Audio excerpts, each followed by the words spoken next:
Maitravang Entertainment na web series, short film, audio web series, short drama kaya ama puthokjakhe. Matungdasu puthokjanabagi dharmada saruk yabiningba art pu pamjaba artisting aduga matungdasu video oina haibadi web series short film kayada kumnabagi pudongchabasu pizar Masida entry fee amata lawjaroi matung tarakpada puthokcharakpa video singdasu kariguma makhagi paisa amata lawjaroi channel asina art pu pamjaba achil inaw singda khudongchaba asi pijabani masida icham chamna online audition amakhat tawjaraga lawjagadabani masida apply to winning masingna makhada pijariba number 8837483810 amadi 7628983862 da call tawbiraknaba khanghanjari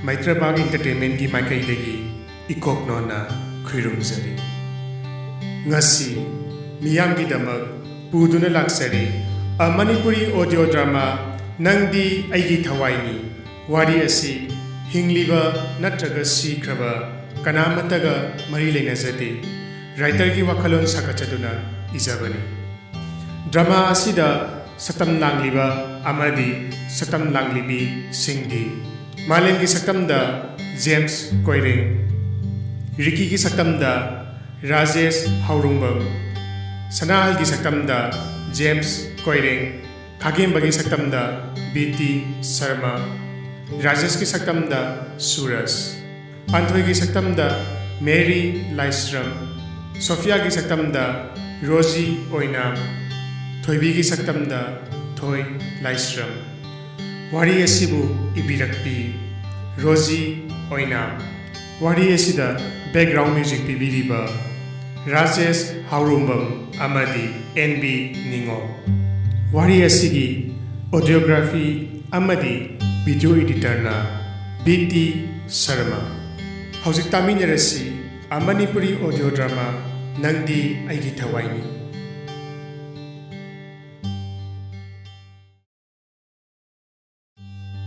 Bema, Bemo, Hagola na tingin in ang bo, college ka sa luidro. Ma, ngahakang tumba sila, kung maalit. Napa na ngang la ninang. Hoy ba, kang ba, hawa lagi chalo yare.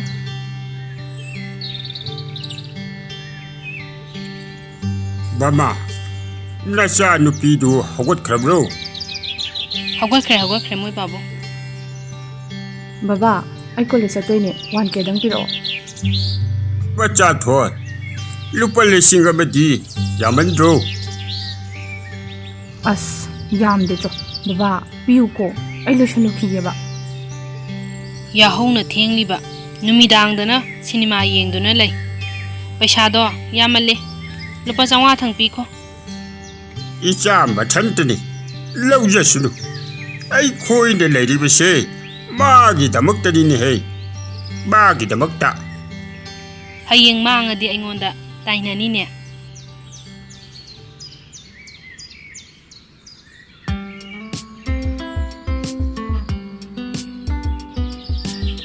Baba, piro o, ichat lagi haba. Imayam haining de ko. Nang sak loy rabani. Kara sako. Chara lagi ma. Kaday no baba, piro o. Sophia mo hauru kidoy ni. Se. Lauro. Se. Thanks, Baba. Ito eko. Hey, Bema. Gari do tap na thau ko. Ma, nang yam ngangi. Ay, mama. Chak to thiru ro chalo. Ay de. Thabak chat bagi batam yaure ne hey. Chalo. Chak to thiru chok.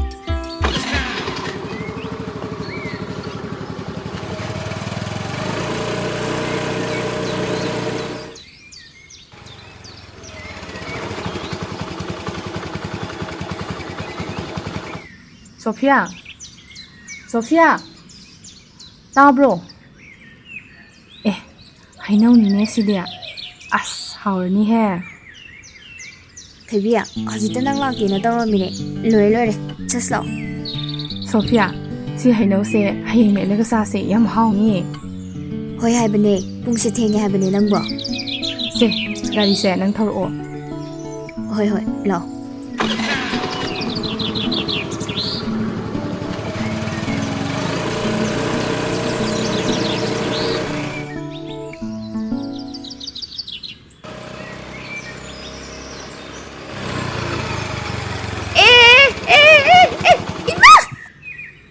ꯅꯃꯤꯠꯇꯣ ꯂꯩꯇꯦꯡꯒꯤꯔꯣ ꯒꯥꯔꯤ ꯂꯥꯏꯁꯤ ꯎꯗ꯭ꯔꯥ ꯍꯥ ꯅꯨꯡꯊꯛꯇ ꯌꯦꯡꯂꯒ ꯆꯠꯄ꯭ꯔꯣꯕ ꯀꯔꯤ ꯅꯪ ꯁꯤꯒꯦꯔꯣ ꯃꯤ ꯆꯠꯂꯤ ꯍꯥꯏꯕꯁꯤ ꯎꯗ꯭ꯔꯣ ꯒꯥꯔꯤꯗꯣ ꯊꯧꯕ ꯍꯩꯇ꯭ꯔꯗꯤꯅꯦ ꯊꯧꯔꯨ ꯃꯅꯦ ꯁꯣꯛꯄ꯭ꯔꯣ ꯀꯩꯁꯨ ꯇꯧꯗꯦ ꯌꯥꯅꯤ ꯇꯧ ꯁꯤꯒꯦꯔꯥ ꯀꯥꯏꯅꯒ ꯅꯪ ꯂꯩꯔꯒ ꯍꯥꯠꯂꯣ ꯍꯥ ꯅꯨꯄꯤꯅꯤ ꯀꯥꯏꯅ ꯎꯁꯤꯠꯇ꯭ꯔꯤꯔꯣ ꯅꯪꯒꯤꯁꯦ ꯊꯣꯏꯕꯤ ꯇꯣ ꯌꯥꯔꯦ ꯑꯁ ꯑꯩꯅ ꯁꯣꯏꯕꯅꯦ ꯁꯣꯛꯄ꯭ꯔꯣ ꯁꯥꯎꯅꯨꯀꯣ ꯑꯩ ꯂꯥꯜꯂꯦ ꯁꯛꯇꯥꯁꯤꯒ ꯌꯥꯔꯅꯤ ꯀꯩꯁꯨ ꯇꯧꯗꯦ ꯅꯣꯏ ꯅꯃꯥꯟꯅꯕꯤ ꯍꯤꯡꯆꯥꯕꯤꯁꯦ ꯋꯥꯉꯥꯡ ꯂꯨꯗꯦ ꯀꯔꯤꯑꯕ ꯌꯥꯔꯦ ꯆꯠꯁ ꯂꯥꯛꯑꯣ ꯊꯣꯏꯕꯤ ꯁꯣꯐꯤꯌꯥ ꯅꯨꯄꯥꯅ ꯉꯝꯕ ꯌꯥꯔꯣꯏ ꯑꯩ ꯃꯤꯅ ꯑꯃꯨꯛꯇ ꯉꯝꯃꯛꯇ꯭ꯔꯤ ꯑꯗꯨ ꯑꯣꯏꯅ ꯂꯥꯟꯕꯅꯦ ꯁꯤ ꯆꯠꯁꯦꯕ ꯁꯥꯎꯅꯨꯀꯣ ꯀꯩꯝ ꯇꯧꯗ꯭ꯔꯕꯅꯤꯅ ꯑꯩꯈꯣꯏ ꯑꯃꯨꯛ ꯆꯠꯂꯒꯦ ꯑꯣꯏ ꯅꯪ ꯃꯊꯪꯗ ꯅꯨꯡꯉꯥꯏꯔꯣꯏꯍꯦ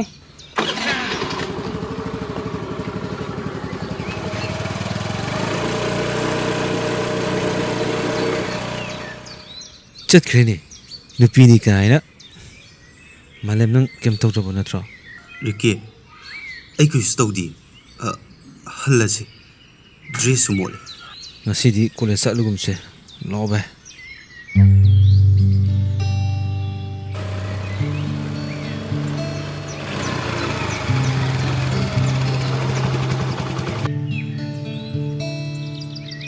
ꯀꯩꯗꯧꯔꯒꯦ ꯁꯥꯎꯔꯒ ꯑꯃꯨꯛ ꯂꯥꯛꯑꯗꯤ ꯀꯩꯁꯨ ꯇꯧꯗꯦ ꯉꯁꯤꯗꯤ ꯌꯥꯝ ꯍꯪꯀꯅꯤ ꯑꯩꯉꯣꯟꯗ ꯍꯩ ꯉꯥꯏꯈꯣꯅꯦꯍꯦ ꯏꯃꯥꯗ ꯍꯥꯏꯌꯨ ꯀꯩꯗꯧꯔꯒꯦ ꯃꯤ ꯅꯪꯕꯣ ꯏꯃꯥ ꯑꯩ ꯁꯥꯎꯅꯤꯡꯉꯛꯇꯣꯔꯦ ꯇꯣꯛꯑꯁꯦ ꯍꯥꯏꯕ ꯑꯩ ꯉꯥꯏꯍꯥꯛꯇ ꯇꯨꯝꯒꯦ ꯋꯥꯔꯦ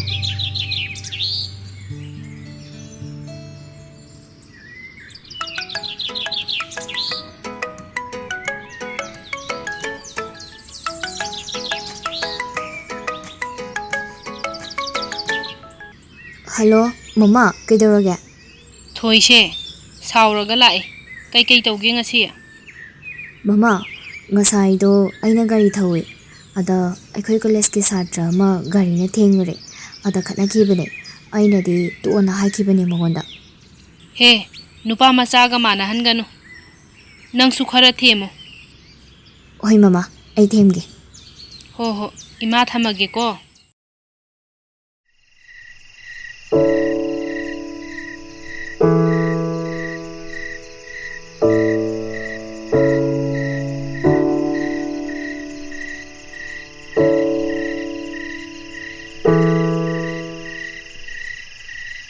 ꯕꯦꯝꯃ ꯆꯥꯛꯁꯦ ꯈꯔ ꯆꯥꯔꯣ ꯂꯥꯛꯑꯣ ꯅꯁꯥꯗꯣ ꯁꯣꯛꯀꯅꯤꯅꯦ ꯅꯪꯕꯣ ꯅꯄꯥꯅ ꯉꯥꯏꯍꯧꯔꯤꯕꯅꯤ ꯏꯃꯥ ꯑꯩ ꯆꯥꯔꯒ ꯍꯦ ꯑꯗꯨꯃꯥꯏꯅ ꯇꯧꯅꯨ ꯂꯥꯛꯑꯣ ꯏꯃꯥ ꯑꯩ ꯁꯤꯈ꯭ꯔꯣꯔꯥ ꯐꯔꯦ ꯑꯗꯨꯗꯤ ꯄꯣꯊꯥꯖꯔꯣ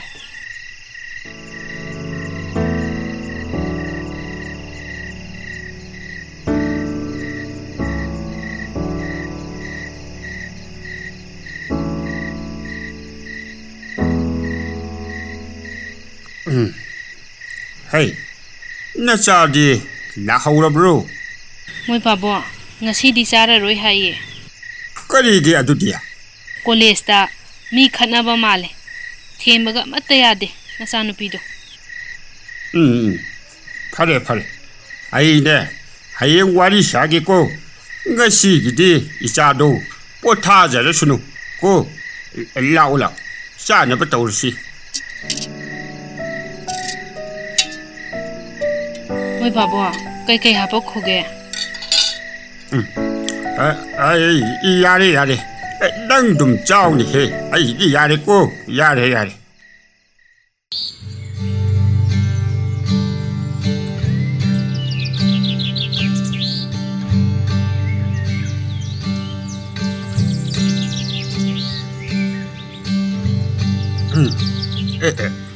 Masa THOI Isabu oleh satu rabo Hoi baba, ai chatlukhige. Masa THOI Ipa wahidi Kaino baba, hairo. Masa THOI Nang nupini oleh stami khadaba khodaba tawganu ko Lang ba khotpa tawbadi ipa kayim tahairoi Adubo mi khadabadi ipa ne yaroi ko Hoi baba. Ichabu chak ti charabro Chare. Hoi Phajana chelu adu ngai kholi he macha THOI ngai si di paisa lauraroi dro Yare baba, yauriye.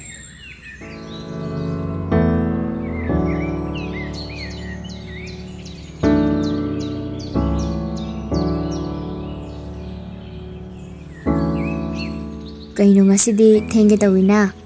Tongakano, nangna imada ai mi khana yena tambra. Hoi, Kaigi, sono haisinino. imado ahan khara oire mothoi nuwaina thamgadabane. Imana phone tawrappaduda haikrabane isu.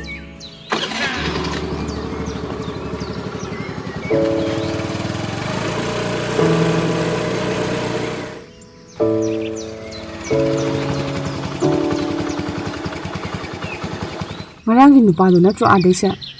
As, dawga matta yaro. Mane ngarang moisu college lakpoira male. Nahan khai udene. Am haina roi dori da idi. Mi yam phabani bima. Class tagi mapan ga thokjadabane. Like yam phabani malemsi. Nangdi yam khangina, kadai dei bu khangino.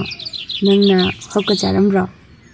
Natte he nang sidi ba wakhan gadi yai he.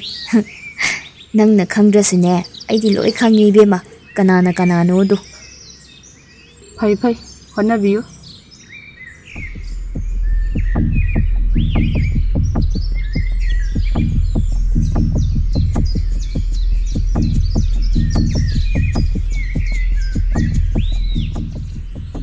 Kaino tawreisina. Eigi ming Kagemba Ming amta hairo odana Kariya, aidi kaidobe haidoiba. Sophia, chatlase. Nangdi aina koidoini he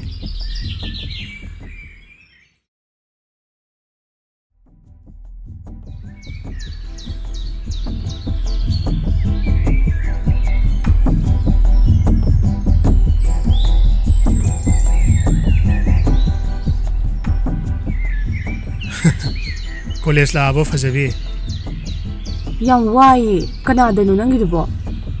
Nangondani ni laira Usitiro nangise ha. Usitiro kaiduraba. Nang yam kakano Nang uzi aina fabada kanana kai haidoino Kariya, ai phage ba. Se, pharose. As THOIBI nang sidi ba. Just law si yarsi. Nupi atai da yarasu aingonda di yaro he. Khangzalo. Masak tu sini di khangri. Nang nungaini aina nang laudadi logani Nupina du kakpa Rajesh Jasilo Pong Hawaii na pong dana kiam kuina pong dino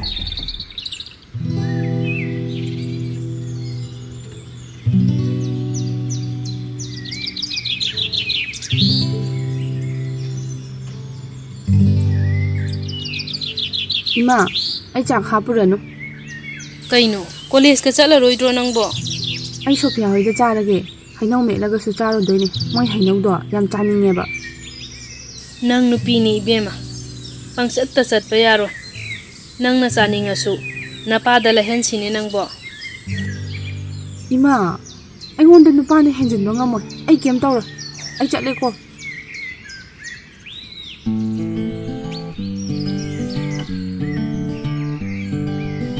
Sophia,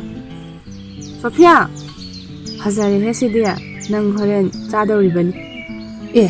Kaino tawridubo college salaroidro. College lairi hainau chagi laini. Masidi chatlagumse. Nang chak charaba. Chadrida, noida charogena laini. Phare ne adudi law aikhoida charasi. Adugane horen phakka tharaga nang me thara cha tharasi. Hoi.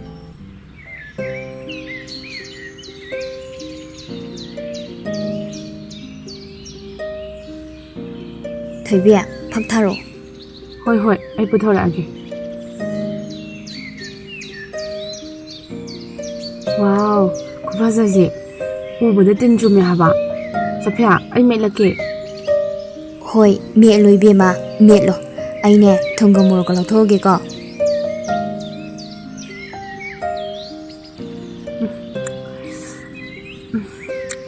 ꯄꯦꯟꯂꯦꯍꯦ ꯑꯋꯣꯏꯕ ꯑꯁ ꯍꯥꯎꯔꯦ ꯍꯥꯎꯔꯦ ꯅꯪꯗꯤ ꯃꯍꯤ ꯊꯛꯑꯣꯏꯗ꯭ꯔꯣ ꯊꯛꯑꯣꯏ ꯅꯪ ꯊꯛꯑꯣ ꯍꯣꯔꯦꯟꯅꯦ ꯃꯅꯤꯡ ꯑꯃꯨꯛ ꯆꯦꯟꯅꯦꯕ ꯑꯩꯗꯤ ꯅꯪ ꯊꯛꯑꯣ ꯍꯥꯍꯥ ꯃꯤꯀꯤ ꯊꯨꯏꯁꯤꯗꯤ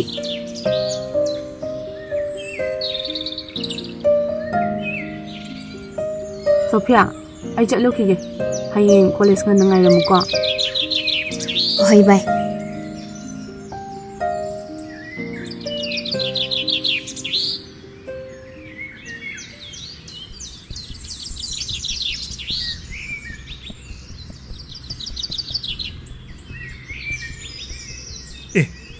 ꯏꯇꯥꯎ ꯔꯥꯖꯦꯁ ꯊꯣꯏꯕꯤꯅꯤꯅꯦ ꯀꯥꯏ ꯆꯠꯂꯨꯏꯖꯥꯠꯅꯣ ꯊꯧꯖꯜꯂꯣ ꯑꯁ ꯇꯟꯗꯧꯔꯤꯗ ꯑꯩꯗꯤ ꯊꯣꯏꯕꯤ ꯀꯥꯏ ꯆꯠꯂꯨꯏꯅꯣ ꯀꯣꯂꯦꯖꯀ ꯂꯥꯛꯇ꯭ꯔꯗꯤ ꯅꯊꯧ ꯅꯠꯇꯦ ꯑꯩ ꯆꯠꯀꯦ ꯍꯟꯗꯣꯛꯑꯣ ꯊꯣꯏꯕꯤ ꯅꯪꯁꯦ ꯑꯩ ꯀꯣꯏꯖꯔꯒꯦ ꯌꯥꯔꯣꯗꯅ ꯀꯔꯤ ꯈꯪꯕ꯭ꯔꯥ ꯍꯥ ꯃꯇꯨꯡꯗ ꯑꯃꯨꯛ ꯍꯟꯅ ꯍꯥꯏꯔꯗꯤ ꯈꯨꯄꯥꯛꯇ ꯅꯠꯇꯦ ꯁꯤꯒꯗꯕꯅꯤ ꯑꯩ ꯑꯗꯨꯒꯨꯝꯕ ꯌꯥꯕ ꯅꯠꯇꯦ ꯊꯥꯔꯠ ꯀ꯭ꯂꯥꯁ ꯅꯨꯄꯤ ꯃꯆꯥ ꯃꯥꯅ ꯑꯩꯒꯤ ꯃꯥꯏꯗ ꯈꯨꯄꯥꯛꯅ ꯊꯥꯔꯕ ꯈꯨꯄꯥꯛꯀꯤ ꯂꯃꯟ ꯑꯩꯅ ꯈꯨꯝꯒꯅꯤ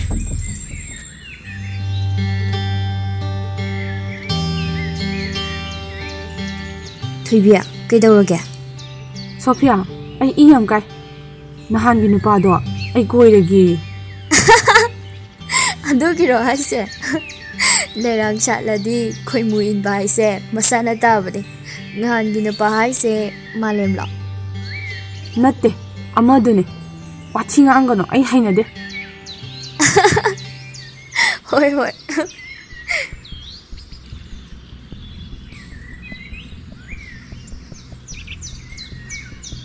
ꯊꯣꯏꯕꯤ ꯀꯩꯗꯧꯕ ꯂꯥꯛꯏꯅꯣ ꯁꯤꯗ ꯆꯠꯂꯣ ꯅꯠꯇ꯭ꯔꯗꯤ ꯅꯪ ꯑꯐꯕ ꯑꯣꯏꯔꯣꯏ ꯁꯕꯥꯁ ꯅꯨꯄꯤ ꯊꯣꯏꯈꯣ ꯀꯅꯥꯗꯅꯣ ꯅꯪ ꯍꯥꯏꯗꯣ ꯍꯥ ꯀꯅꯥꯗꯅꯣꯕ ꯑꯃꯨꯛ ꯊꯥꯈ꯭ꯔꯁꯨ ꯑꯃꯨꯛ ꯍꯟꯅꯗꯤ ꯊꯥꯕ ꯐꯪꯂꯣꯏ ꯅꯈꯨꯠ ꯃꯆꯥꯁꯦ ꯉꯁꯤꯅꯦ ꯍꯥ ꯔꯥꯖꯦꯁ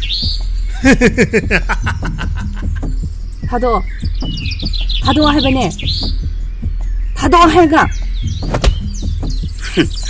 ꯅꯨꯄꯤ ꯑꯉꯥꯡꯗ ꯎꯁꯤꯠꯇꯕ ꯇꯣ ꯌꯥꯔꯦ ꯑꯁ ꯑꯩꯗꯤꯕꯀꯣ ꯃꯥꯂꯦꯝ ꯆꯠꯂꯣ ꯌꯥꯔꯦꯅ ꯍꯦꯔꯣꯅꯤꯅꯦ ꯁꯤꯗꯤ ꯍꯦꯔꯣꯅꯦꯕ ꯀꯤꯕꯅ ꯂꯣꯏꯔꯦ ꯍꯦꯔꯣꯅꯤꯀꯣ ꯍꯣꯏ ꯅꯪ ꯑꯩ ꯀꯅꯥꯅꯣ ꯈꯪꯕ꯭ꯔꯥ ꯑꯩ ꯀꯅꯥꯅꯣ ꯈꯪꯕ꯭ꯔꯕ ꯑꯩꯁꯦ ꯈꯥꯒꯦꯝꯕꯅꯦ ꯈꯥꯒꯦꯝꯕ ꯆꯠꯁꯤ ꯂꯥꯎ ꯀꯣꯂꯦꯖꯅꯤ ꯅꯣꯡꯃ ꯇꯧꯁꯤ ꯆꯠꯂꯣ ꯑꯩꯈꯣꯏꯅ ꯄꯨꯔꯦꯅ ꯀꯅꯥꯗꯅꯣ ꯇꯝꯖꯔꯨꯔꯣ ꯑꯗꯨꯒ ꯃꯤ ꯈꯣꯝꯃꯛꯑꯣ ꯔꯤꯀꯤ ꯆꯠꯁꯤꯔꯥ ꯍꯥꯏ ꯑꯩ ꯔꯤꯀꯤ ꯇꯤꯟꯅꯁꯦ ꯃꯥꯒꯤꯅ ꯃꯥꯂꯦꯝ ꯑꯩꯒꯤꯅ ꯁꯣꯐꯤꯌꯥ ꯃꯥꯒꯤꯅ ꯊꯣꯏꯕꯤ ꯊꯣꯏꯕꯤ ꯃꯤꯡꯗꯥ ꯑꯁꯤꯒ ꯇꯧꯔꯤꯗꯨꯒ ꯊꯣꯏꯕꯤ ꯏꯕꯦꯝꯃ ꯅꯨꯄꯤꯗꯤ ꯂꯦꯝꯃꯨ ꯅꯨꯄꯥꯗ ꯍꯧꯅꯨ ꯍꯧꯖꯤꯛꯀꯤꯗꯨꯅ ꯁꯥꯈꯤꯅꯤ ꯆꯠꯁꯤ ꯑꯩꯈꯣই ꯆꯠꯂꯦꯀꯣ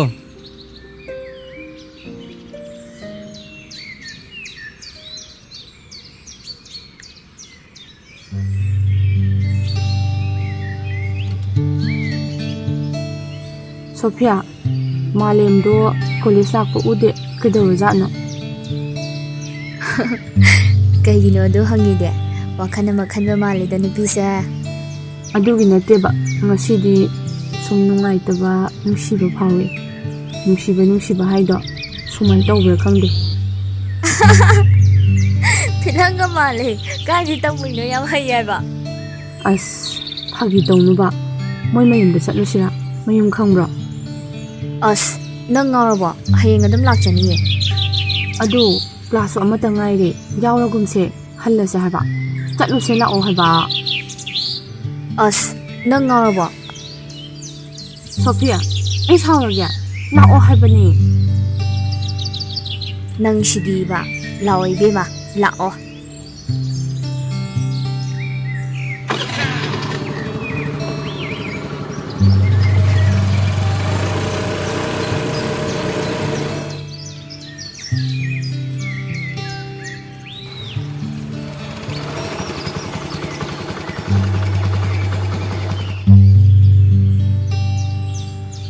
ꯅꯪ ꯍꯪꯉꯨ ꯌꯨꯝꯁꯤꯕꯨ ꯀꯅꯥ ꯀꯅꯥ ꯂꯩꯒꯦ ꯇꯥꯕ꯭ꯔꯣ ꯀꯅꯥꯝ ꯂꯩꯇꯖꯥꯠꯂꯣ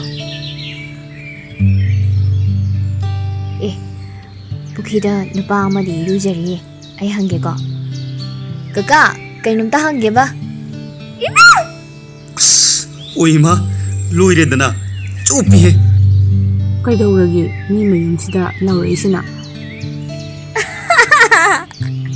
ꯅꯣꯡꯃꯗ ꯁꯤꯔꯦꯗ ꯏꯀꯥꯏꯖꯩꯌꯦ ꯌꯥꯝꯅ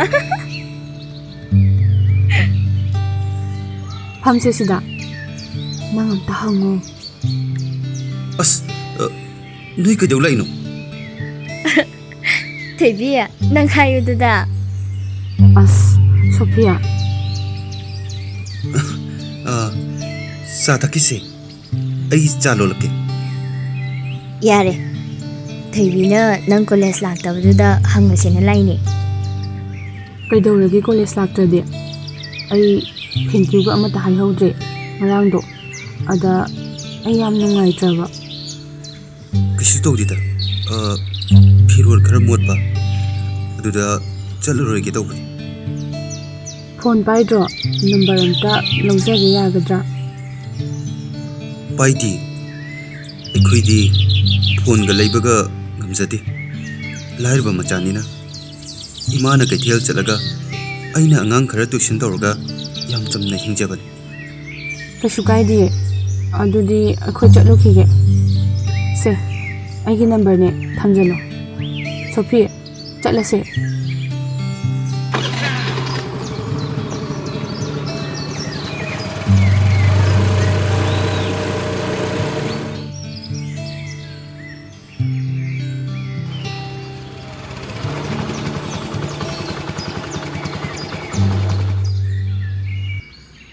ꯀꯩꯅꯣ ꯅꯪ ꯇꯧꯔꯤꯁꯤꯕꯣ ꯑꯁ ꯑꯩꯗꯤꯕ ꯅꯣꯛꯄꯗ ꯁꯤꯔꯦ ꯌꯥꯝ ꯍꯩ ꯍꯥꯏꯕ ꯅꯠꯇꯦ ꯉꯁꯤꯁꯦ ꯅꯪꯁꯦ ꯂꯥꯏꯒ ꯎꯅꯔꯕ꯭ꯔꯣ ꯌꯥꯝ ꯊꯥꯖꯗꯦ ꯍꯥꯏꯕ ꯌꯥꯔꯦ ꯂꯩꯍꯧꯔꯣ ꯍꯌꯦꯡ ꯉꯟꯅ ꯆꯠꯁꯦ ꯀꯣꯂꯦꯖꯇꯣ ꯍꯣꯏ ꯍꯣꯏ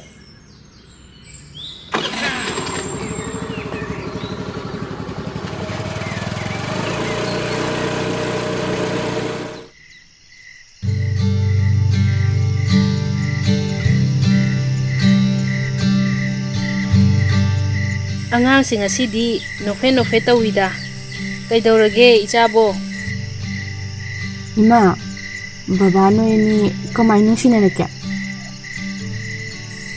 ꯍꯩꯃ ꯅꯄꯥꯅ ꯍꯧꯕꯅꯤ ꯐꯥꯅꯤ ꯀꯥꯏ ꯗꯞꯀ ꯇꯧꯗꯅ ꯁꯤꯅꯤ ꯀꯥꯏ ꯍꯥꯏꯔꯒ ꯆꯦꯜꯂꯤꯕꯅꯤꯅꯦ ꯏꯃꯥ ꯅꯨꯡꯁꯤꯕꯗ ꯅꯨꯄꯤꯅ ꯍꯧꯔꯒ ꯀꯣꯏꯕ ꯌꯥꯗ꯭ꯔꯣ ꯀꯩꯒꯤ ꯌꯥꯗꯅꯤ ꯅꯨꯄꯤꯁꯨ ꯊꯃꯣꯏ ꯄꯥꯜꯂꯦ ꯑꯄꯥꯝ ꯅꯨꯡꯁꯤ ꯃꯁꯛ ꯈꯪꯉꯦ ꯄꯥꯝꯕꯨ ꯄꯥꯝꯃꯗꯤ ꯀꯣꯏꯌꯨ ꯑꯗꯣ ꯅꯪꯅ ꯏꯃꯥꯗ ꯍꯥꯏꯒꯦꯗꯨꯕꯨ ꯅꯪꯕꯨ ꯅꯨꯄꯥ ꯀꯣꯏꯔꯕ꯭ꯔꯣ ꯀꯣꯏꯗꯦ ꯏꯃꯥ ꯀꯣꯏꯒꯦ ꯇꯧꯕꯅꯤꯗ ꯀꯅꯥꯅꯣ ꯀꯔꯤꯅꯣ ꯀꯩ ꯂꯝꯗꯒꯤꯅꯣ ꯍꯥꯏꯌꯨ ꯃꯇꯝꯁꯦ ꯌꯥꯝ ꯐꯠꯇꯦ ꯏꯃꯥꯗ ꯈꯪꯍꯜꯂꯨꯀꯣ ꯕꯦꯝꯃ ꯏꯃꯥ ꯘꯔꯤꯗꯩꯅꯦ ꯑꯩꯈꯣꯏ ꯀꯣꯂꯦꯖꯇ ꯇꯝꯃꯦ ꯌꯥꯝ ꯐꯩ ꯂꯥꯏꯔꯤꯛꯁꯨ ꯌꯥꯝ ꯍꯩꯌꯦ ꯃꯤ ꯑꯃꯗꯤ ꯑꯣꯏꯈꯤꯅꯤ ꯑꯩ ꯃꯥꯁꯦ ꯁꯨꯝ ꯅꯨꯡꯁꯤꯔꯛꯑꯦ ꯑꯗꯨꯒꯤ ꯀꯣꯏꯔꯒꯦ ꯇꯧꯕꯅꯤꯗ ꯌꯦꯡꯉꯨ ꯌꯦꯡꯉꯨ ꯑꯗꯣ ꯅꯨꯄꯥꯁꯦ ꯇꯥꯠ ꯌꯥꯝ ꯍꯩꯕꯅꯤ ꯐꯖꯅ ꯇꯧꯀꯣ ꯍꯣꯏ ꯃꯥ ꯑꯩ ꯀꯥꯗ ꯆꯠꯂꯦ ꯍꯣꯔꯦꯟ ꯆꯥꯛ ꯂꯣꯏꯔꯒ ꯀꯧꯕ ꯂꯥꯛꯑꯣ ꯑꯩꯅ ꯃꯥꯁꯦ ꯁꯨꯝ ꯅꯨꯡꯁꯤꯔꯛꯑꯦ ꯀꯩꯒꯤꯅꯣ ꯑꯩꯅ ꯃꯥꯒꯤ ꯃꯅꯥꯛꯇ ꯂꯩꯅꯤꯡꯉꯤꯁꯤꯕꯣ ꯃꯤꯀꯨꯞ ꯈꯨꯗꯤꯡ ꯅꯪꯒ ꯋꯥꯔꯤ ꯁꯥꯟꯅꯅꯤꯡꯉꯤꯁꯦ ꯑꯁ ꯑꯩꯁꯦ ꯌꯥꯝ ꯄꯛꯇꯦꯀꯣ ꯍꯦ ꯊꯃꯣꯏ control control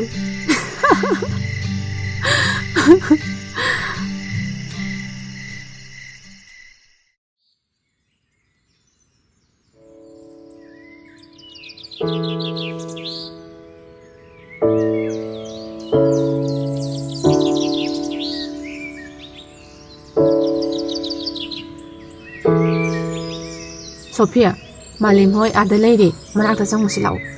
Class punde yam wayeba. Aya, laina henjali. Udadi lai ngamdrabo haisa. Hoi, udadi lai ngamjadri. Lau ada lady. Nangna wari khara sajal o. Ai manakta yawrakkeba.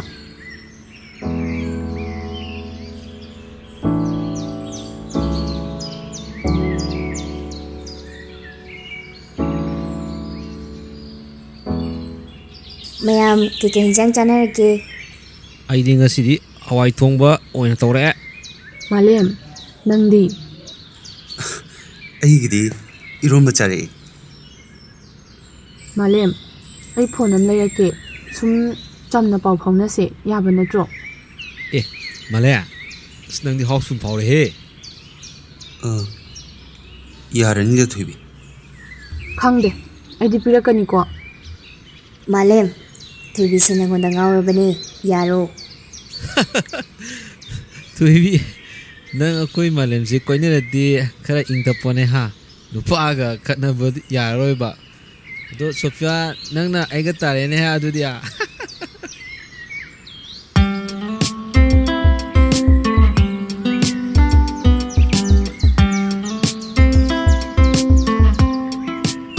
Baba, 20,000 rupiyo. Hai, macha thoi. Adu ya ba senpham tu di. Nang di kari da season na dauri ba ha. Baba, ai phone amta laige ba. Ai phone se yadre. Hek pidre ba. Ai di kaidaw yeng wa jin. Isya gi sibu. Pho lai da ba se ga ba ne ha. Hoi baba, singe ha ba. Ihe. Masi ki anga ki di. Selo. Da ma da gi lo ro ko. Pabung da di nang na hari ba senpham do. Su de ne he. Selo. Pabung na hari pa di hayu. Nusibana, aigi baba se am nusiye.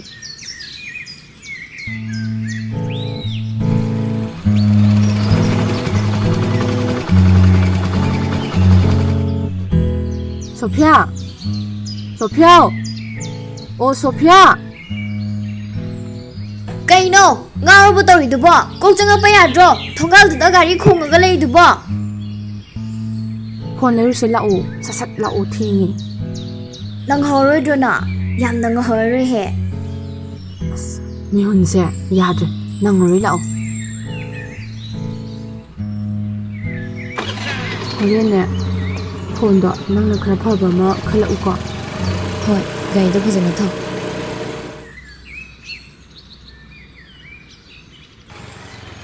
Sili krasi, sida kham.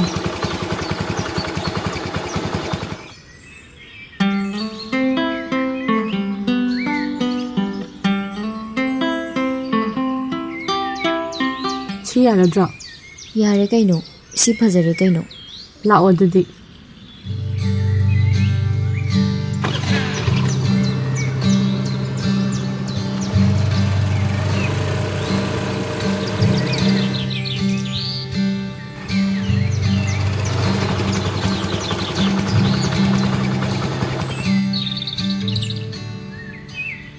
Phone pini daine.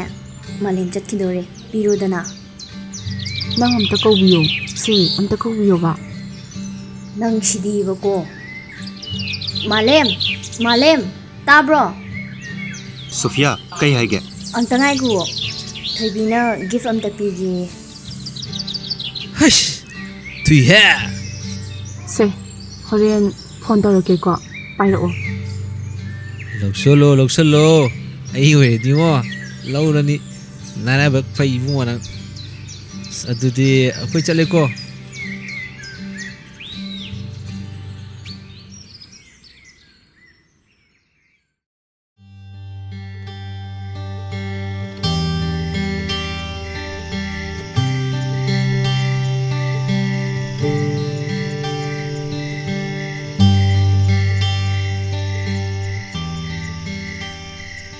Tung rezala ma ba.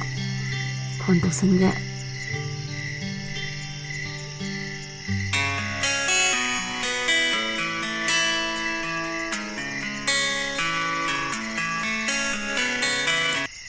Hello. ꯆꯥꯛ ꯆꯥꯔꯕꯣ? ꯀꯩꯗꯧꯔꯝꯃꯤꯅꯣ? Chare.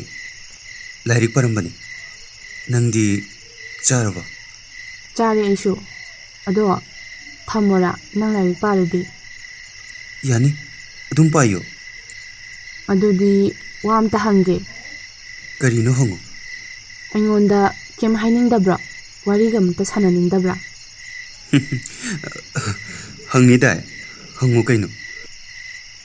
ꯍꯪꯗꯣꯏꯅꯦ. ꯑꯗꯣ ꯅꯪ ꯍꯥꯟꯅ ꯍꯥꯏꯔꯛꯑꯣ. THOIBI.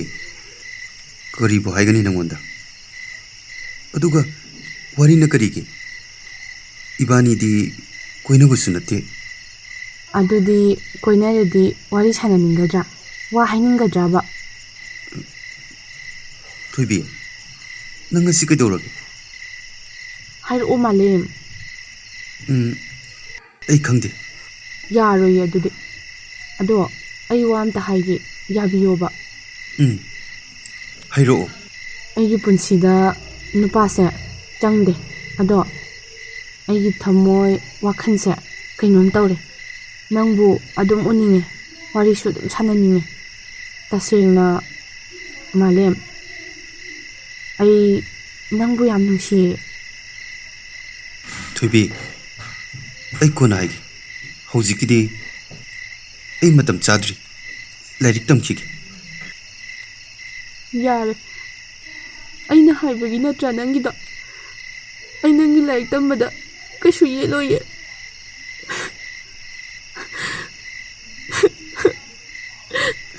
Haima.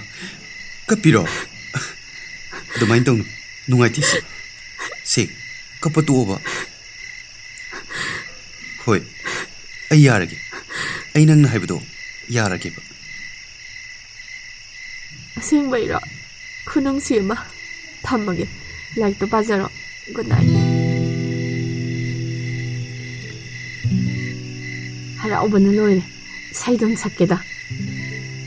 ꯀꯦꯔꯒ ꯇꯨꯝꯒꯦ ꯊꯣꯡꯅꯥꯎꯁꯨ ꯍꯥꯡꯒꯦ ꯄꯥꯝꯃꯨꯕꯅ ꯍꯥꯛꯅ ꯃꯪꯂꯥꯟꯗ ꯂꯥꯛꯅꯕ.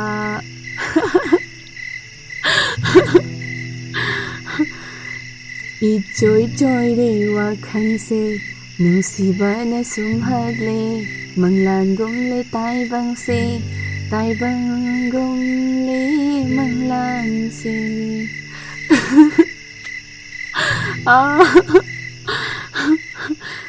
ꯋꯥꯈꯜꯁꯦ ꯌꯥꯝ ꯅꯨꯡꯉꯥꯏ ꯍꯥꯏꯕ.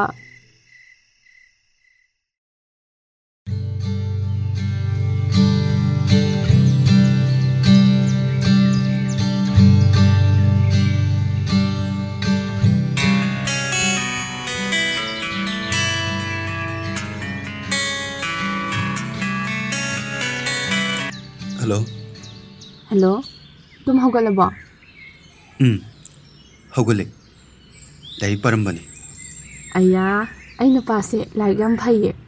ꯑꯗꯣ ꯉꯁꯤꯗꯤ ꯀꯣꯂꯦꯖ ꯁꯨꯇꯤꯅꯦ. ꯑꯝꯇ ꯎꯅꯁꯦ. ꯑꯩ ꯅꯪ ꯌꯥꯝ ꯎꯅꯤꯡꯉꯦꯕ. ꯀꯣ. As. Ai thabak yam leiko. ꯌꯥꯔꯣꯏꯀꯣ. ꯊꯕꯛꯀ ꯑꯝꯇ ꯑꯩꯗꯤ ꯌꯥꯔꯣꯏ ꯍꯥꯏꯁꯤꯅꯤ. Hoi hoi. Nang sidi. ꯄꯨꯡ 2ꯗ ꯂꯥꯛꯑꯣ. ꯑꯣꯀꯦ. ꯑꯩ ꯊꯝꯃꯒꯦ. ꯂꯥꯏꯔꯤꯛ ꯄꯥꯖꯔꯣ.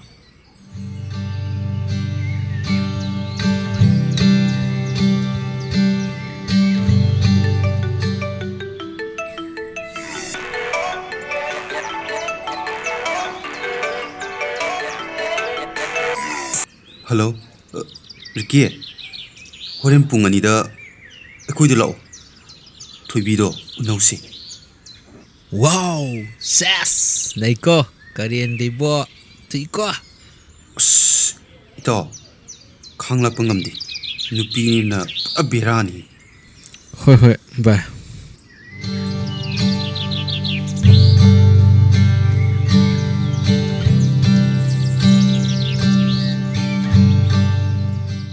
Malam, ta bro. Tari to. Loire. Ngatangai mo.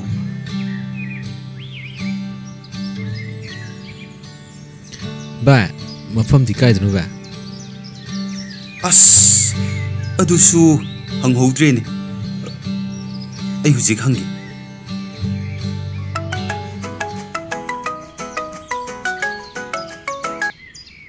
Hello ꯂꯥꯛꯑꯕꯣ? Hello ꯊꯣꯏꯕꯤ, ꯂꯥꯛꯄ ꯂꯥꯏꯔꯤ. ꯃꯐꯝꯗꯣ ꯍꯥꯏꯔꯛꯑꯣ. ꯅꯪꯅ ꯈꯠꯇꯅ ꯑꯩꯁꯨ ꯍꯪꯍꯧꯗ꯭ꯔꯦ. ꯍꯦꯚꯦꯟꯗꯅꯦ ꯇꯤꯀꯦꯠꯀ ꯂꯣꯏ ꯀꯛꯑꯝꯃꯕꯅꯦ ꯅꯣꯏ ꯑꯅꯤꯒꯤ. ꯂꯥꯛꯑꯣꯀꯣ. ꯑꯣꯀꯦ, ꯂꯩꯔꯝꯃꯣ. ꯑꯩꯈꯣꯏ ꯂꯥꯛꯑꯒꯦ. ꯚꯥꯏ ꯀꯗꯥꯏꯗ ꯑꯣꯏꯔꯝꯃꯒꯦ ꯃꯐꯝꯗꯣ? ꯏꯇꯥꯎ, ꯍꯦꯚꯦꯟꯗꯅꯦ. ꯑꯣꯀꯦ, ꯑꯗꯨꯗꯤ ꯆꯠꯂꯁꯤ ꯚꯥꯏ.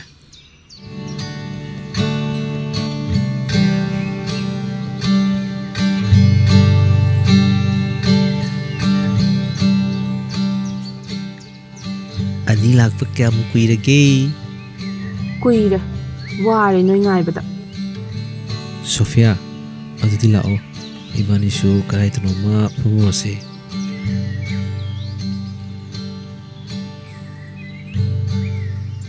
ꯀꯩꯗꯧꯔꯒꯦ? ꯋꯥꯒ ꯑꯝꯇ ꯉꯥꯡꯗ꯭ꯔꯗꯤ ꯑꯗꯨꯃꯥꯏ ꯑꯗꯨꯝ ꯇꯧꯗꯣꯏꯔꯣ? ꯀꯩ ꯍꯥꯏꯌꯨ ꯍꯥꯏꯅꯣ? ꯑꯩꯗꯤ ꯅꯨꯡꯁꯤꯕꯁꯨ ꯃꯁꯛ ꯈꯪꯗꯦ. ꯑꯗꯨꯗꯤ ꯀꯃꯥꯏꯅ ꯅꯨꯡꯁꯤꯅꯗꯣꯏꯕ? ꯑꯩꯅ ꯑꯗꯨꯝ ꯍꯧꯒꯗ꯭ꯔꯣ? ꯅꯪꯅ ꯑꯩ ꯅꯨꯡꯁꯤꯕꯅꯤꯅ ꯅꯪꯅ ꯑꯗꯨꯝ ꯍꯧꯔꯣ. ꯑꯗꯨꯒ ꯑꯩꯁꯦ ꯅꯪꯅ ꯑꯗꯨꯝ ꯀꯣꯏꯔꯣ ꯅꯊꯟꯇ. ꯏꯊꯟꯇ ꯀꯣꯏꯕ ꯇꯜꯂꯦ. ꯉꯝꯃꯣꯏꯗ꯭ꯔꯣ? ꯅꯪꯁꯨ ꯑꯩ ꯀꯣꯏꯌꯣꯕ. 소피아, ꯍꯥꯎ. ꯅꯪ ꯅꯨꯄꯥ ꯀꯣꯏꯗ꯭ꯔꯣ? ꯀꯣꯏꯗꯦꯗ, ꯇꯜꯂꯦ. ꯑꯗꯨꯗꯤ ꯑꯩꯒ ꯀꯣꯏꯅꯔꯁꯦ ꯌꯥꯔꯕꯣ? ꯑꯁꯦꯡꯕꯩꯔꯣ ꯔꯤꯀꯤ? ꯍꯣꯏ ꯌꯥꯏꯌꯦ. ꯑꯗꯣ ꯄꯛꯇꯤ ꯄꯛꯇꯦꯀꯣ. ꯀꯩꯅꯣ ꯅꯨꯡꯁꯤꯅꯔꯒ ꯄꯛꯇꯣꯏꯅꯤ? ꯃꯥꯂꯦꯝ, ꯑꯩꯒꯤ ꯃꯤꯠꯇ ꯑꯝꯇ ꯌꯦꯡꯉꯛꯑꯣ. ꯅꯨꯡꯁꯤꯕꯁꯦ ꯃꯤꯠꯇꯒꯤ ꯍꯧꯋꯦ ꯍꯥꯏꯅꯩ. ꯑꯩꯉꯣꯟꯗ ꯑꯝꯇ ꯌꯦꯡꯉꯛꯑꯣ. ꯁꯦ ꯑꯝꯇ ꯌꯦꯡꯉꯛꯑꯣꯕ. ꯑꯁ ꯊꯣꯏꯕꯤ, ꯑꯩ ꯉꯝꯃꯣꯏꯀꯣ. ꯏꯀꯥꯏꯖꯩꯌꯦꯕ. ꯌꯦꯡꯉꯛꯇꯕ ꯌꯥꯔꯣꯏ. ꯅꯪꯗꯤ ꯑꯩꯒꯤ ꯊꯋꯥꯏꯅꯤ. ꯅꯨꯄꯥ ꯊꯣꯛꯑꯣꯁꯦ. ꯑꯝꯇ ꯌꯦꯡꯉꯛꯑꯣꯁꯦ. ꯑꯗꯣ ꯆꯠꯁꯤ ꯊꯦꯡꯉꯦ. ꯑꯗꯣ ꯍꯣꯔꯦꯟ ꯐꯣꯟ ꯇꯧꯔꯛꯀꯦꯀꯣ. ꯇꯧꯔꯛꯑꯣ. ꯑꯌꯥ, ꯀꯩꯅꯣ ꯑꯅꯤꯁꯤꯅ ꯇꯧꯔꯤꯁꯤꯕꯣ? ꯃꯤꯠꯀ ꯃꯤꯠꯆꯥꯅ ꯂꯩꯔꯦ. ꯑꯩ ꯇꯧꯒꯦ, ꯂꯥꯡꯒꯅꯨꯀꯣ. ꯗꯪ! ꯑꯁ ꯈꯪꯉꯦ. ꯁꯣꯅꯣꯁꯤꯗꯤ. ꯀꯩꯅꯣ ꯌꯥꯝ ꯄꯛꯇꯤꯌꯦ. ꯅꯨꯡꯁꯤ ꯄꯔꯁꯦꯟꯇꯦꯖꯇꯤ ꯌꯧꯔꯝꯃꯅꯤꯅꯦ ꯍꯥ. ꯏꯀꯥꯏꯕꯅ ꯂꯣꯏꯔꯦ. ꯏꯀꯥꯏꯅꯨ ꯑꯩꯈꯣꯏ ꯍꯤꯔꯣꯁꯦ ꯊꯣꯏꯕꯤꯅ ꯅꯨꯡꯁꯤꯕ ꯇꯝꯂꯝꯕꯗꯒꯤ ꯍꯩꯔꯝꯃꯦꯅꯦ ꯌꯥꯝꯅ. ꯑꯁ ꯅꯣꯏꯁꯤꯗꯤꯕ. ꯆꯠꯁꯤ ꯍꯥꯏꯔꯣ? ꯍꯣꯏꯅꯦ, ꯅꯣꯏ ꯑꯅꯤ ꯂꯩꯍꯧꯈꯤꯒꯦ ꯍꯥꯏꯔꯣ? ꯆꯠꯂꯁꯤ ꯌꯥꯔꯦ.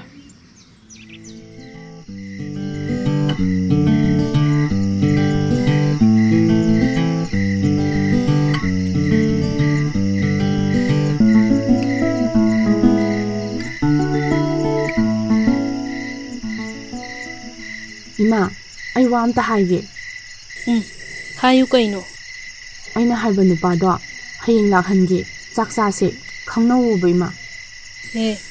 ꯅꯄꯥ ꯂꯩꯁꯤꯗꯤ. ꯈꯪꯗꯦ ꯑꯩ. ꯏꯃꯥꯅ ꯕꯕꯥꯗ ꯍꯥꯏꯕꯤꯌꯣꯕ. ꯑꯩ ꯐꯣꯟ ꯇꯧꯈ꯭ꯔꯅꯤ. ꯆꯥꯛ ꯂꯣꯏꯔ ꯍꯥꯏꯔꯛꯎꯀꯣ ꯏꯃꯥ.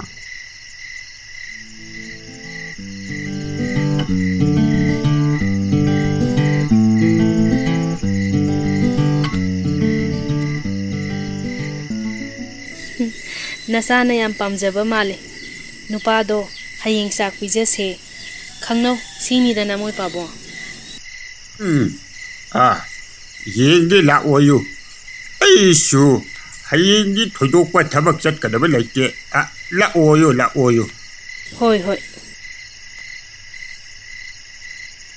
ꯕꯦꯃꯥ, ꯆꯥꯛ ꯂꯣꯏꯔꯦ ꯂꯥꯛꯑꯣ. ꯏꯃꯥ, ꯍꯥꯏꯔꯕꯣ? ꯀꯩ ꯍꯥꯏꯔꯛꯀꯦ ꯕꯕꯥꯅ? ꯍꯣꯏ, ꯌꯥꯔꯦ. ꯍꯌꯦꯡ ꯀꯧꯔꯣ ꯏꯕꯨꯡꯉꯣꯗꯣ. ꯑꯁꯦꯡꯕꯩꯔꯣ? ꯌꯥꯝ ꯍꯔꯥꯎꯋꯦ. ꯏꯃꯥ, ꯆꯥꯛ ꯆꯥꯔꯝꯃꯣ, ꯑꯩ ꯂꯥꯛꯑꯒꯦ.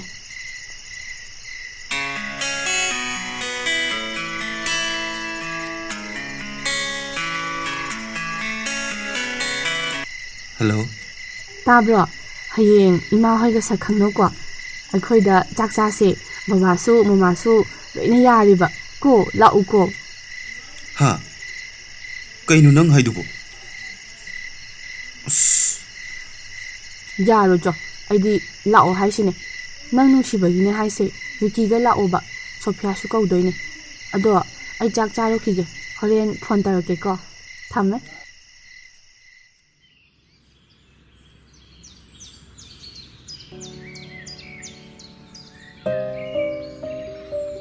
ꯕꯦꯃꯥ ꯅꯪ ꯃꯣꯏꯗ ꯂꯥꯛꯑꯣ ꯍꯥꯏꯈ꯭ꯔꯕ ꯅꯠꯇ꯭ꯔꯣ ꯆꯥꯛ ꯂꯣꯏꯔꯦ ꯐꯣꯟ ꯇꯧꯁꯤꯜꯂꯣ ꯐꯣꯟ ꯇꯧꯁꯤꯜꯂꯣ ꯍꯣꯏ ꯏꯃꯥ ꯁꯣꯐꯤꯌꯥ ꯑꯩ ꯀꯥꯗ ꯂꯥꯛꯑꯣ ꯂꯥꯛꯇ꯭ꯔꯤꯕꯣ ꯌꯨꯝꯗꯤ ꯈꯪꯗꯅ ꯋꯥꯆꯦꯞꯇ ꯂꯣꯀꯦꯁꯟ ꯊꯥꯔꯛꯀꯦ ꯂꯥꯛꯑꯣ ꯆꯥꯛ ꯂꯣꯏꯔꯕꯅꯦ ꯆꯥꯗꯧꯗ ꯉꯥꯏꯔꯦ ꯍꯣꯏ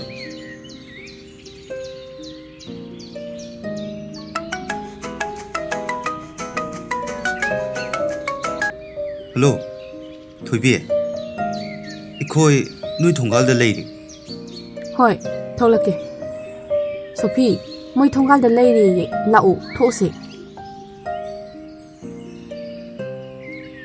ꯂꯥꯛꯑꯣ ꯆꯪꯉꯛꯑꯣ ꯅꯣꯏ ꯉꯥꯏꯔꯤꯅꯦ ꯋꯥꯎ ꯌꯨꯝꯁꯤꯗꯤ ꯅꯩꯔꯦꯍꯦ ꯃꯥꯏ ꯂꯚ ꯁꯣꯔꯤ ꯁꯣꯐꯤꯌꯥ ꯀꯌꯥꯝ ꯀꯨꯏꯔꯦ ꯂꯥꯛꯄ ꯀꯨꯏꯔꯦ ꯇꯨꯝ ꯍꯧꯒꯠꯂꯛꯄꯗꯒꯤꯅꯦ ꯑꯃꯁꯤꯅ ꯉꯥꯏ ꯉꯝꯗꯦ ꯌꯥꯝꯅ ꯑꯩ ꯏꯆꯥꯁꯥ ꯅꯈꯣꯏ ꯂꯥꯛꯏꯗꯅ ꯆꯪꯂꯨ ꯆꯪꯂꯨ ꯀꯔꯤꯝꯇ ꯍꯦꯛ ꯀꯣꯏꯔꯨꯅꯨ ꯈꯣꯡꯀꯗꯣ ꯂꯧꯊꯨꯔꯅꯨꯅꯦꯍꯦ ꯆꯪꯉꯨ ꯆꯪꯉꯨ ꯆꯪꯉꯨꯗꯤ ꯕꯕꯥ 이제 피다 손도 밤무 이베마 나코야니나 짝 이신도 셈다바 떠오르로 짱고네 ꯍꯣꯏ ꯕꯕꯥ ꯑꯩꯈꯣꯏ ꯕꯕꯥꯁꯦ ꯌꯥꯝ ꯐꯕꯅꯦ ꯐꯖꯅ ꯋꯥꯔꯤ ꯁꯥꯟꯅꯔꯝꯃꯨꯀꯣ 하이 맞아 토 짱고네 해낭고 짱고네 마시기 안강시디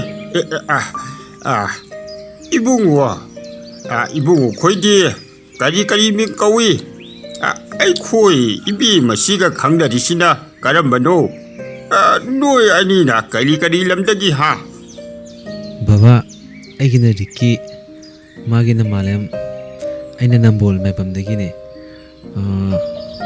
ꯃꯥꯅ ꯒꯥꯔꯤ ꯑꯋꯥꯡ ꯑꯗꯨꯒ ꯊꯣꯏꯕꯤꯒ ꯑꯩꯈꯣꯏ ꯃꯥꯂꯦꯝꯒ ꯈꯪꯅꯕ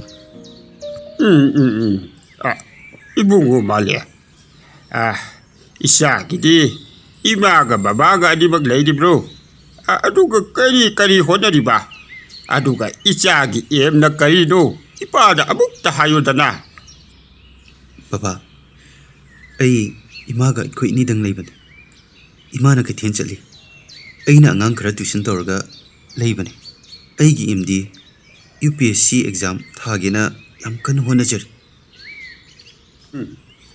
yamda pai kanna honauko ipaanasu nangidamakta pangba yaba mating soidana pangani adubune malem isyanupise mangau khara tibani aduga malem ipana nangina phamda haiga juba wase nang ipa budi lana khanganuko nangna larik laisu tambada sangingba paisa changjasunu ipana ne ꯅꯪꯒꯤꯗꯃꯛꯇ ꯑꯆꯪꯕ ꯈꯨꯗꯤꯡꯃꯛꯇꯣ ꯂꯣꯏꯅꯃꯛ ꯄꯨꯊꯣꯛꯀꯅꯤ ꯑꯗꯨꯒ ꯅꯪꯅꯦ ꯑꯦꯛꯖꯥꯝꯗꯣ ꯊꯥꯎꯀꯣ ꯑꯗꯨꯒ ꯃꯥꯏ ꯄꯥꯛꯂꯕ ꯃꯇꯝꯗ ꯏꯆꯥ ꯅꯨꯄꯤꯒ ꯅꯈꯣꯏ ꯑꯅꯤꯁꯦ ꯏꯄꯥꯅ ꯆꯥꯎꯅ ꯂꯨꯍꯣꯡꯕꯤꯅꯤ ꯑꯗꯨꯒ ꯍꯧꯖꯤꯛꯃꯛꯀꯤ ꯑꯣꯏꯅꯗꯤ ꯅꯪꯒꯤ ꯂꯥꯏꯔꯤꯛ ꯂꯥꯏꯁꯨ ꯇꯝꯕꯗ ꯏꯆꯥ ꯅꯨꯄꯤꯅ ꯁꯣꯏꯗꯅ ꯌꯦꯜꯂꯛꯀꯅꯤ ꯑꯗꯨꯒꯤꯁꯨ ꯃꯊꯛꯇ ꯅꯣꯏ ꯏꯟꯈꯠꯂꯛꯄꯅꯤ ꯅꯨꯡꯁꯤ ꯅꯨꯡꯉꯣꯜꯗ ꯇꯥꯎꯈ꯭ꯔꯕꯗꯤ ꯅꯪꯒꯤ ꯋꯥꯈꯜ ꯑꯗꯨ ꯅꯪꯅ ꯅꯤꯡꯖꯔꯤꯕꯗꯨ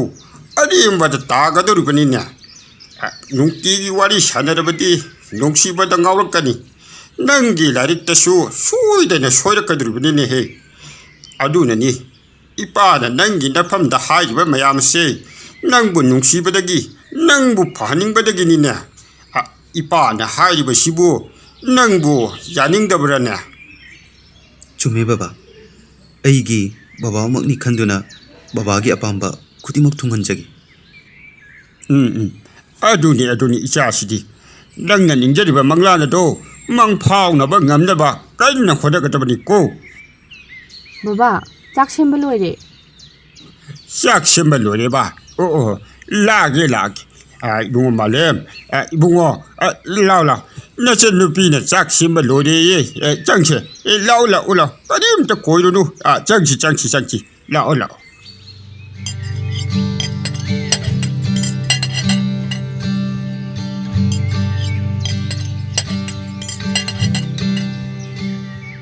Ibunga, kay hapo uge. Malem, chasalo, kay hapuge, hairo awada pado. Hi, Maza THOI.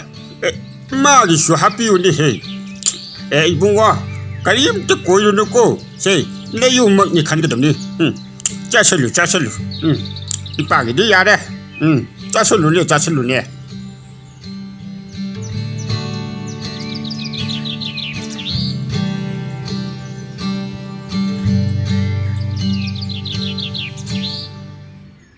THOIBI akhoi amuk chatlage baba mama Sophia akhoi amuk chatlage Hoi. Chalo. Hey, you pamasa. Nang Gian Tau ko. Ipa na haibado. Nang Kawayati ko. Chalo. Hoi baba. Baba, adudi akhoi amuk chatlukige. Sophie, Nangdi ngahak lay chatlo.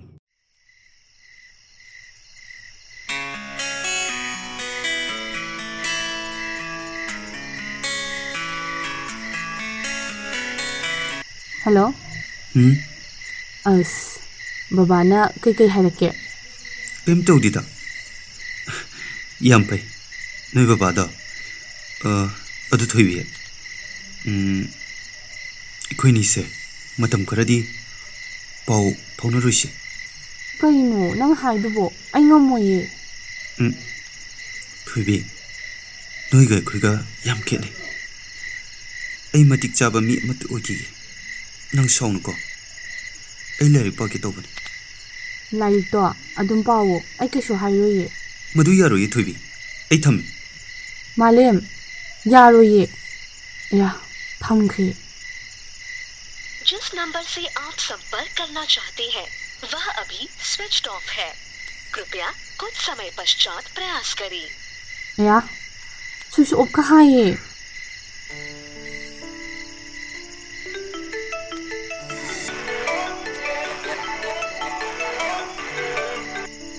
Hello, THOIBI. Sophie, Malem do phone off thamkre yam nungaite. Kapira, kem khangano, nang sidiba, direct pana boiramni. Adubudi haye, aduisu phone off thambado ai nungaite. Aidi lamlandi de. THOIBI, tumo se yarise. Wakal do, akan da khallano haiba. Sigi ningse ai tumlaro. Tumnana loi khresanu. Thamoise. Pene kapkige. Ai thambe. Haima, thamkramali. Kamai tawni masini piside. Malem, ai nungbu yam nungsiye. Ai nanga kaida mamam loye.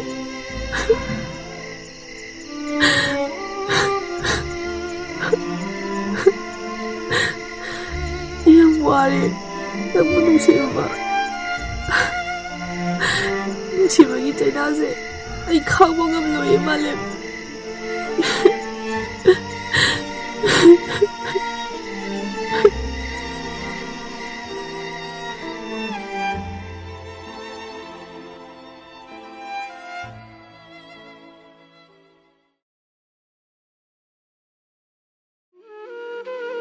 THOIBI, kaidaurage? Hantak marakse nang wai ngangde. Sophie, Malemga paphana daba kuire. Maga unadaba. Ai mabudi yam nungsiye. Malem do, nangi nakda sudana lakani kem khangano base. Ai nungaitiba. Nungsiba amabu kem khangano haiga hekta yabro. Aina warise nui khambro. Manatana ai thamoise kanamtana thamjinna ngamloye. Ai yam wai. Phare to, kem khallanu ko, halaslau.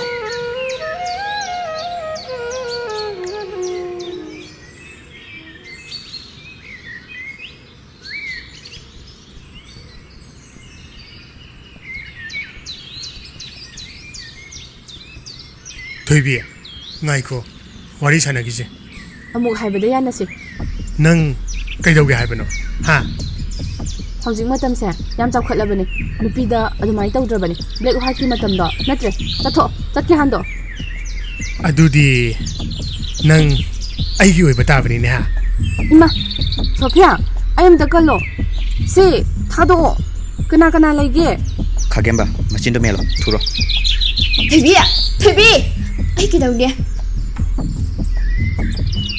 Hello ꯁꯥꯔ ꯅꯨꯄꯤ ꯑꯃ ꯐꯥꯈ꯭ꯔꯦ ꯍꯧꯖꯤꯛꯇ ꯅꯝꯕꯣꯜꯂꯣꯝꯗ ꯒꯥꯔꯤ ꯊꯧꯈꯤꯕꯅꯦ ꯒꯥꯔꯤ ꯅꯝꯕꯔꯗꯣ 7799ꯅꯦ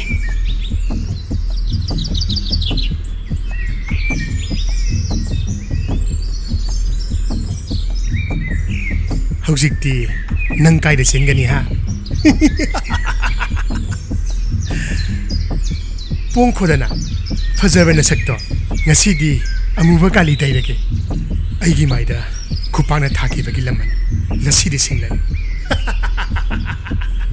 ꯑꯗꯨꯃꯥꯏ ꯇꯧꯅꯣ ꯑꯩꯕꯨ ꯅꯨꯡꯁꯤꯕꯤꯌꯣ ꯑꯩ ꯂꯥꯜꯂꯦ ꯊꯥꯗꯣꯛꯀꯅꯤ ꯑꯗꯨꯕꯨ ꯈꯥꯒꯦꯝꯕ ꯑꯩꯅ ꯈꯟꯈꯤꯕ ꯊꯕꯛꯁꯦ ꯄꯥꯡꯊꯣꯛꯇꯅꯗꯤ ꯑꯩ ꯅꯪꯕు 이라이 라이네 타독라. 라오, 라오. 이마, 섬도 타독비요. 아주 많이 떠오르노, 아주 많이 떠오르노 봐. 에이, 나고, 10kg, 싫어, 싫어 오네. 능러, 하, 능러 양 파우리세, 하, 능러가 양 파우리세. Hey, kana đây? Masi gari dah cel. Cek, gari dah langkat ko. Masi, bet cek thot jendela cel ne. Masi, mamit kaji yang thot jendela masi. Sophie. Jadi.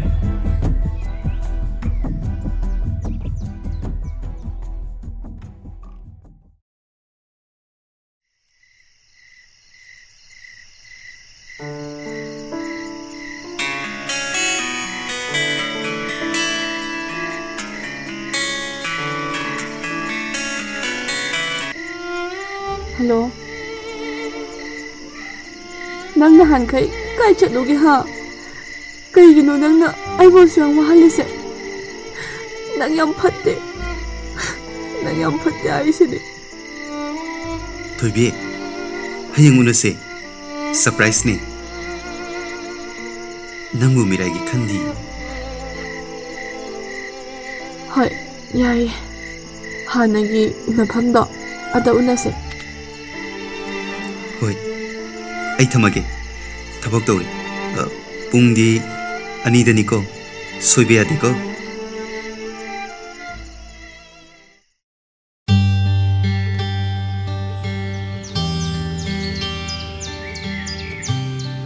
Kaygino nang na asukoi base pau kem hailatridi. Ay kyang wai khangbra.